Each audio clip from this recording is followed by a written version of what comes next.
Israeli regime launched overnight missile attacks on Iranian territory, killing over 70 people and injuring more than 320.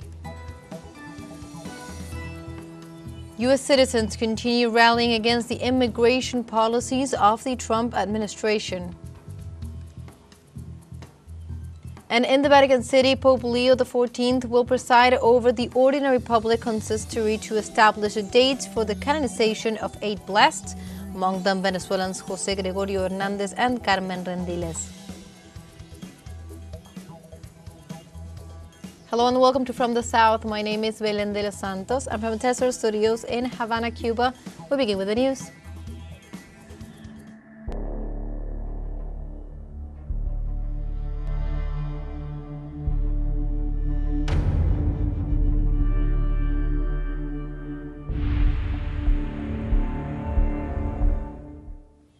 We now begin with the information. The Israeli regime launched overnight missile attacks on Iranian territory, killing over 70 people and injuring more than 320 others.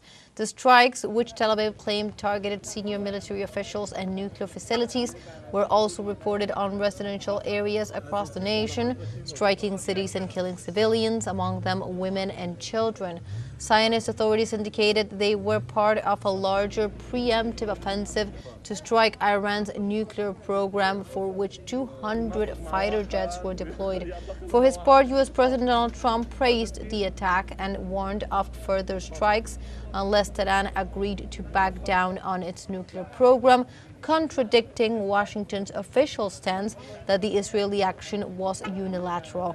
The strikes come days before a new round of U.S.-Iranian talks were due in Oman, aimed at finding a solution to the standoff. In this context, the Iranian government reaffirmed its inherent right to self-defense and vowed to a firm and proportionate response.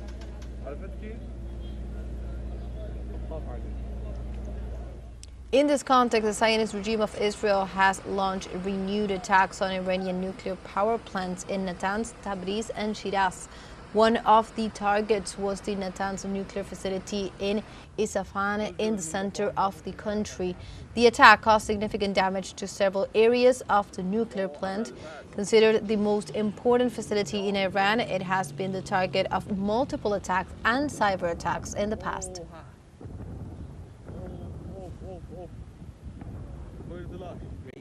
And the International Atomic Energy Agency, the IAEA, expressed concern about the consequences of the Israeli attacks on Iranian nuclear sites. At an agency meeting, Director General Rafael Grossi said that they are currently in contact with the Iranian nuclear safety authorities to ascertain the status of relevant nuclear facilities and to assess any wider impacts on nuclear safety and security. The Atomic Energy Organization of Iran said earlier that contamination had been detected inside the Natanz nuclear site, but not outside the complex.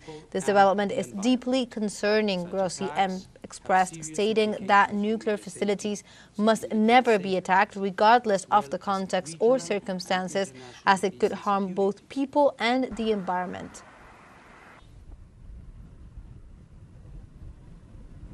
The Israeli attacks killed senior Iranian military officials and scientists in what the government denounces as clear examples of state terrorism.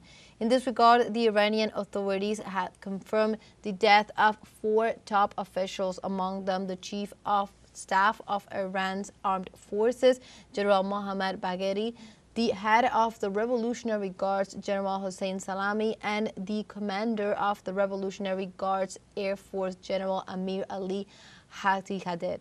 In addition, authorities have confirmed the death of 6 scientists, including the former head of Iran's Atomic Energy Organization, Feridun Navasi, the president of the Islamic Assad University, Mohammad Mehdi Tehranji, as well as the past and current staff of Shahdi Behzti University's Nuclear Engineering Faculty, including former Dean Abdul Hamid Minouchar.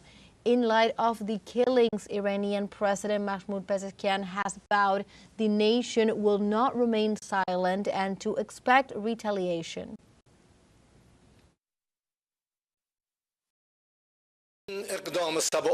This barbaric act that violated all international commitments confirmed the criminal nature of the illegitimate Zionist regime that has based its existence on occupation, aggression, and killing children. Of course, the Iranian nation and officials will not remain silent in the face of this criminal act. The Islamic Republic of Iran's legitimate and powerful response will make the enemy regret its stupid act. Precisely in this context, hundreds of Iranians gathered on Friday in Tehran to rally against Israel and its recent strikes against their nation. The population took to the streets to support the governmental response to the latest Israeli drone swarms that hit some 100 targets, including nuclear facilities, and the annihilation of senior figures such as armed forces chiefs and top nuclear scientists. Protesters expressed their commitment to defend their nation at all costs. Therefore, they chanted mottos to bring those accountable to justice. Likewise, demonstrators noted that the intellectual masterminds of such aggressions were both the Netanyahu and Trump administrations.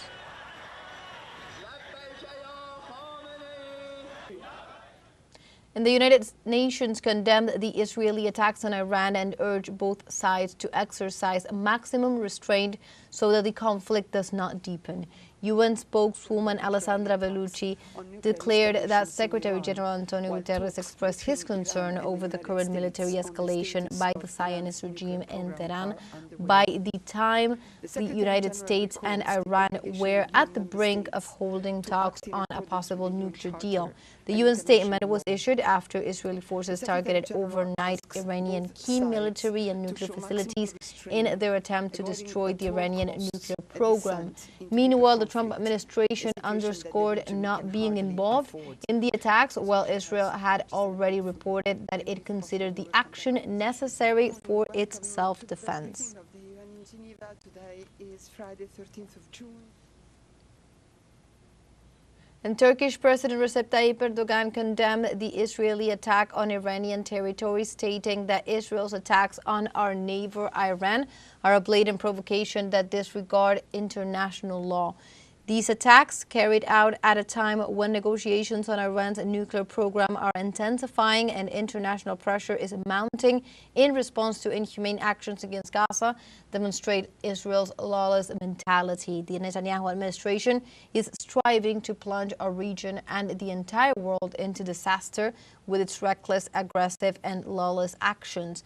The international community must now put a stop to Israel's banditry, which targets global and regional stability. Netanyahu and his network of murderers must be stopped from setting our entire region ablaze with their attacks. We reiterate today that we do not want to see any more bloodshed, destruction, and conflict in the Middle East.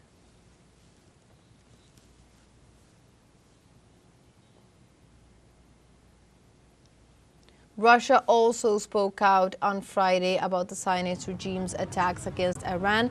Dmitry Peskov, the spokesperson for President Vladimir Putin, condemned the escalation of tensions and reported that the president is receiving real-time reports on the situation in the Middle East from the Ministry of Defense and the Ministry of Foreign Affairs.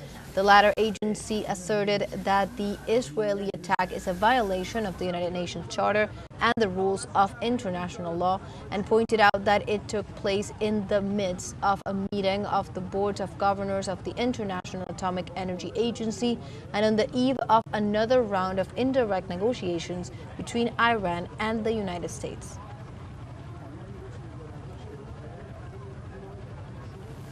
Now we have a short break coming up, but first, remember you can join us on TikTok at teleSUR English, where you will find news in different formats, news updates, and much more. We'll be right back. Stay with us.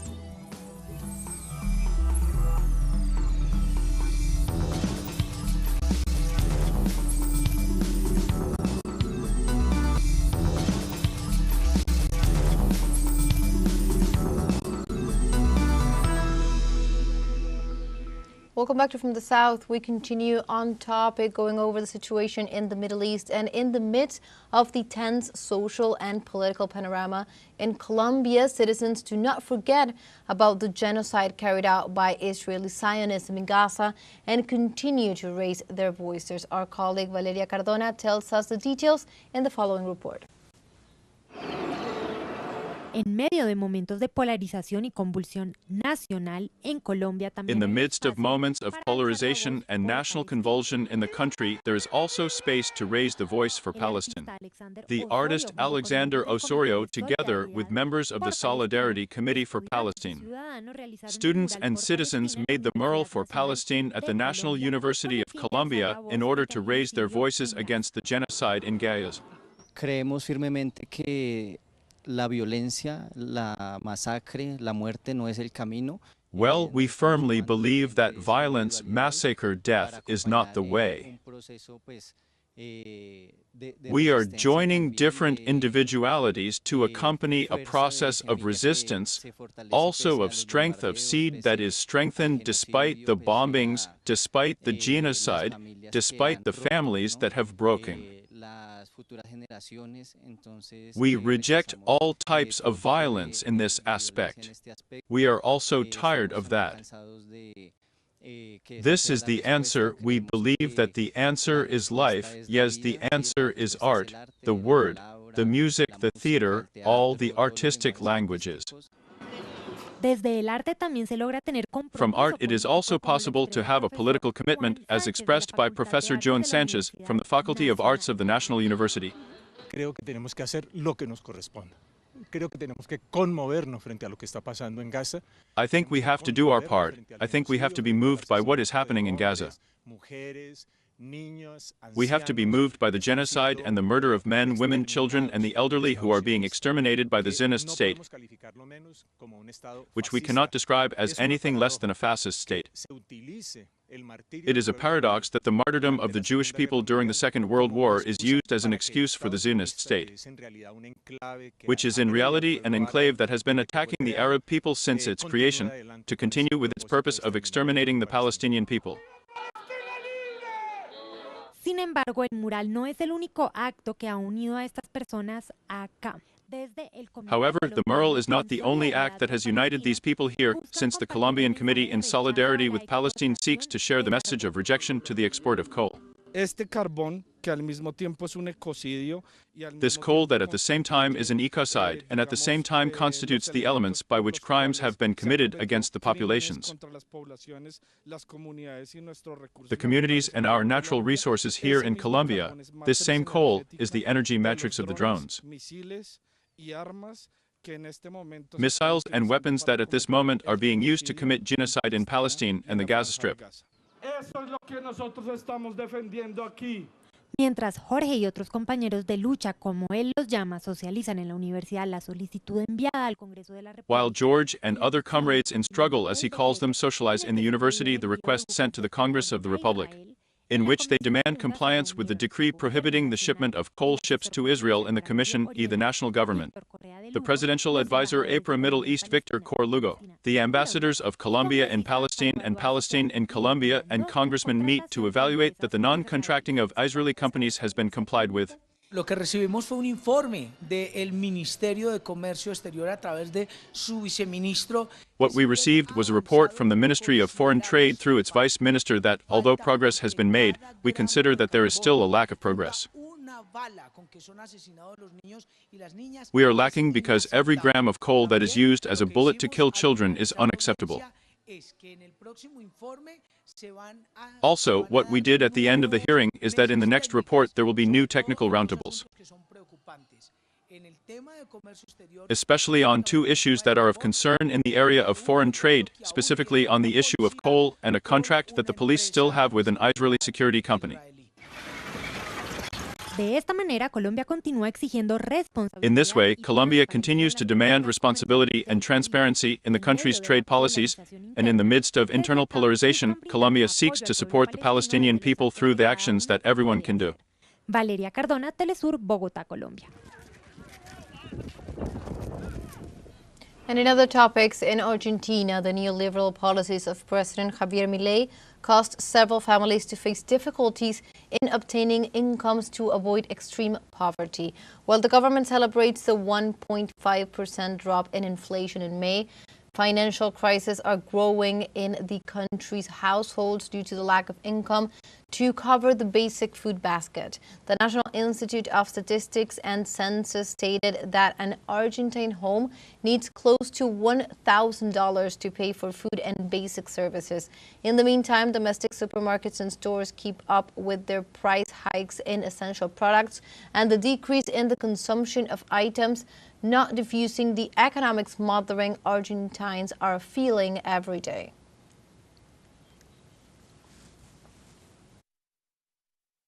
Panamanian workers and teachers are still on strike in protest at Law 462, which introduces reforms to the social security system.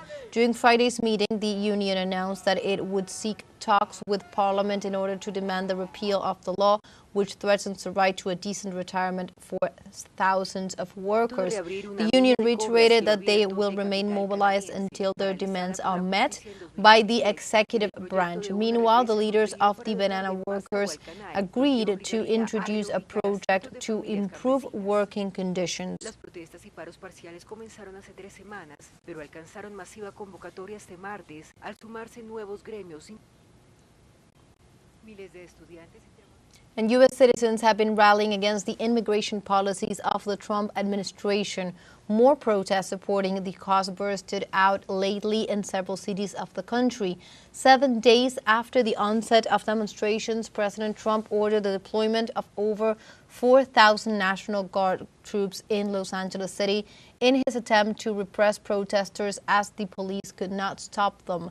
Meanwhile, the California governor's office filed a case in federal court to demand commanding again the National Guard, which had been suspended by the Court of Appeals. Even though the spread of troops to quell rallies, cities such as Austin, Dallas, Atlanta, Boston, New York, and Chicago have joined mobilizations in rejection of the repressive immigration model implemented by Washington. We have a second short break coming up, but before we invite you to visit our Facebook page at teleSUR English. There you'll be able to watch our top stories, special live coverages, and much more. Follow the page and activate notifications to stay up to date on the world's most recent events. Final short break, don't go away.